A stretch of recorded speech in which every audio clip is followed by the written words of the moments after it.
artists, they're really the dreamers of society, and rather than just reflecting the existing social ideas and attitudes people have, I think the role of artists throughout history has really been to consider what future we want to have as a community. And through my work with technology, I really hope that I'm able to prompt people to reflect on that and to help that younger generation who will be designing and using future technologies to really consider what that might look like in the best possible way. I studied visual arts and human geography, and training as a social scientist really gave me a strong appreciation for how technology and society interact. Coming from a creative background, I did a lot of experimentation with machines and technology,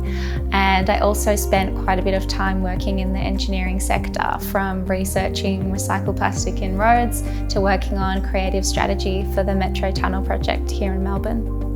I'm a creative technologist. So a creative technologist is someone who uses technology and engineering in a design sense, but utilises that in a way that experiments with different ideas in an artistic sense. So I'm really motivated to, use technology in this way within my art practice, because I think it really helps people reflect on their perceptions about the future and decide, what relationship do we actually want to have with technology in the future, and what might that look like? At Yarra Ranges Tech School during my artist residency, I was really lucky to be able to work with a universal mechanical arm, which I've actually had my eyes on for a few years since I saw it at a mechanical expo here in Melbourne.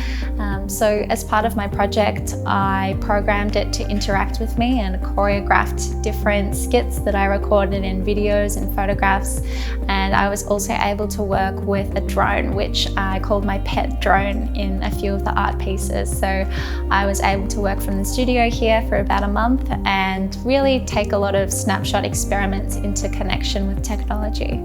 I think it's really interesting to reflect on how people thought their future was going to be in the past. So in the 1960s, when humans first travelled to the moon,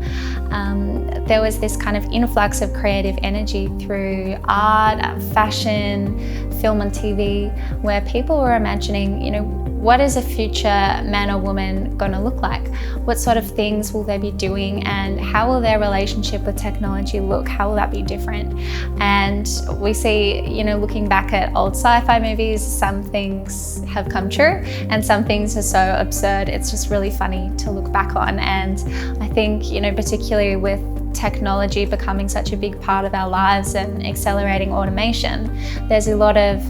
fear and resentment, and I think that challenging people to think about what those relationships might actually look like if we're in a different social setting, 40 years in the future, we're not, the same people we were in the 1960s now, and these technologies that have emerged aren't necessarily being used in the ways they imagined. So I guess through my retrofuturism project, I really wanted to prompt people to reflect on the narratives they have about technology, and then decide if that's something they want to take forward and is going to help them create a better future with technology or not.